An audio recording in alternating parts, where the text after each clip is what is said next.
Pasai Arezko Diztoko Ardezkaritza Kontseiluaren izenean, lanik, bere lehendakari ezanik, idatzi hau banatu dizuegu eta berau pixkat idatziko dizuet eta harridura sartu dugu ezkerranetzaren mozioaren berria. Egia da aspaldi honetan Xabier Pombo badabilela Lizuak udalarekin duen hitzarmena salatzen datu okerrak erabiliz, neska bain zuzendu. Horren aurrean adierazpen bat egin nahi dugu.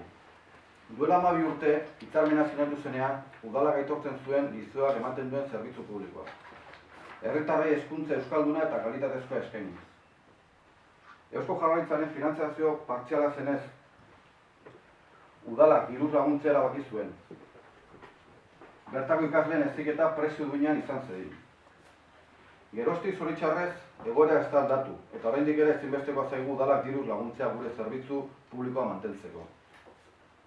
Horren ondorioz, familiek ordaintzen dituzten kuotak asko txikiagoa dira, eta nahi duen orok du Lizuan ikasteko aukera. Ez dakigu zergatik ematen den Xabier Pombo zinegotzia gure hitzarmenaren aurka.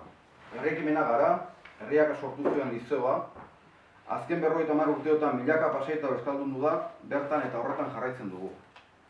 Bestalde, udalak betidanik lagundu du Lizua, baita frankismo garaian ere. Uneotan 900 familia, 1.319 ikasle eta 150 langile gara. Gehiena pasaitarrak eta 100 bazkide laguntzaile. Kooperatiba integrala gara, gurasook, langileok eta bazkide laguntzaileok osatuta.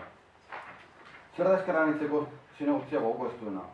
Duela 50 urtetik gora pasaitarrak euskalduntzea, herri onura izendapena izatea eta euskuntzako zerbitzu publiko arrakasta eskaintzea, pasaitarrentza lanpostua sortzea.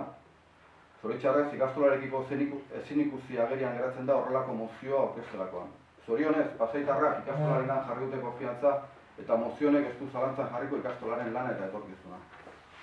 Mila esker.